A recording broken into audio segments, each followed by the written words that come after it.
सम्मानित मुल्क के मालिकों, मैं बौद्ध भिक्षु सुमित रतन आज मैं एक और प्राचीन राजवंश की चर्चा आपके बीच में करने आया हूं। इतिहास उठा के देखिए, उसका नाम मिलता है पाल राजवंश। पाल राजवंश में बौद्ध दर्शन के अनुसार, बौद्ध साहित्य के अनुसार 19 राजा हुए हैं। एक नहीं 19। गोपाल, धर्मपाल, विग्रहपाल, अनुग्रहपाल, रामपाल, महिपाल, बहुत तमाम पाल राजा हुए। पश्चिम बंगाल से लेकर के कन्नौज से लेकर के थानेश्वर, थानेश्वर से लेकर के जालंधर तक इन लोगों का शासन था। इस दौरान जितने भी आक्रांता आए, इन लोगों ने उनको पटकनी दी और बाहर निकालने का काम किया। ये सभी राजा श्रमण संस्कृति के पुरोधा थे।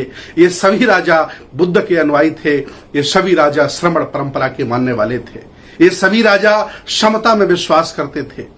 आज पाल वंश के लोगों को गडरिया कहा जाता है, धनगर कहा जाता है, बघेल कहा जा सकता है, और अलग अलग राज्यों में अलग अलग भाषा में अलग अलग नाम हो सकते हैं। लेकिन मैं आपको बता दूं, ये राजवंश भारतीय इतिहास में सबसे स्वर्णिम राजवंश है। इस राजवंश के द्वारा इतिहास में लिखा है कि विक्रमशिला विश्वविद्यालय पाल राजाओं ने बनवाया। नालंदा, तक्षशिला, उदंतपुरी, विक्रमशिला, श्रीपुर जैसे विश्वविद्यालयों का जीर्णोद्धार पाल राजाओं ने किया।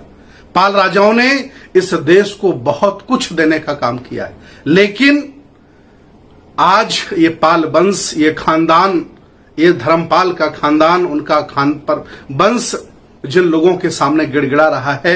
कभी जब ये राजा हुआ करते थे तो ये लोग उनके वहां पानी भरा करते थे, ये लोग उनके यहां नौकरी किया करते थे, उनकी कृपा पर जीते थे।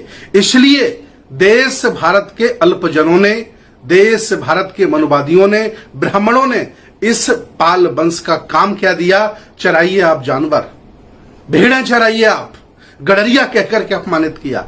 मैं आह्वान करता हूं इस राजवंश से, आप अपने आप स्वाभिमान जगाइए, इतिहास पढ़िए, 19 पाल राजाओं का इतिहास पढ़िए। अगर आपके पास नहीं है तो हमसे संपर्क करिए, मैं आपको इन राजाओं का इतिहास उपलब्ध कराने की जिम्मेदारी लेता हूं। और मैं, चूंकि आपने इस देश को संभाला है, इस राष्ट्र को बेहतर बनाया है, इसलिए मैं चाहता हूं कि आज फिर ऊर्जा इकट्ठी करिए, बुद्ध की संस्कृति को धारण करिए, श्रमण परंपरा से जुड़िए, छोड़िए इन आडंबरों को, छोड़िए इस मनुवाद को, और आइए मैं आह्वान करता हूं, इस देश को संभालिए। कभी आप इस देश के राजा महाराजा रहे, सम्राट रहे, आज आपको कोई मुख्यमंत्री नहीं बनने देता है, प्रधानमंत्री नहीं बनने देता है, MP MLA नहीं बनने देता है। इसलिए क्योंकि आपने अपना इतिहास भुला दिया है, पूर्वजों का इतिहास भुला दिया है। इतना ही नहीं, इस गौरवशाली इतिहास में, इस वंश में अहिल्याबाई होलकर जैसे लोग पैदा हुए।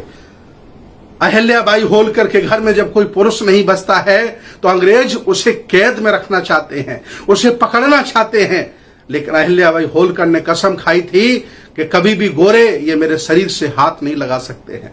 युद्ध में लड़ी, हजारों अंग्रेजों को मारा, और जब लगा कि हम गिरफ्तार हो जाएंगे तो अपनी ही कटार से अपनी हत्या कर ली, अर्थात इस वीर गति को प्राप्त हो गई, शहीद हो गई। यह अहिल्याबाई होलकर है, इसी खानदान का मान सम्मान है। इतना ही नहीं, आगे चल करके पेरियार रामास्वामी नायकर इसी खानदान में पैदा हुए और उन्होंने ढोंग को, पाखंड को उखाड़ के फेंका। आज भी उनके खानदान के लोग तमिलनाडु की सरकारें चला रहे हैं।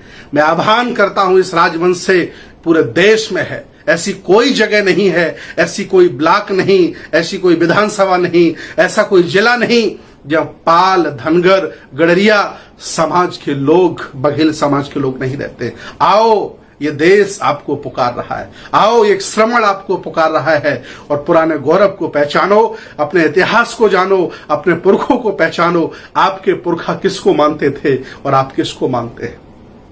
क्या खूबी थी आपके पुरखों में कि देश के सम्राट हो गए, और क्या आपने गवा दिया कि आज भेड़ों बकरियां चराने की नौबत आ गई?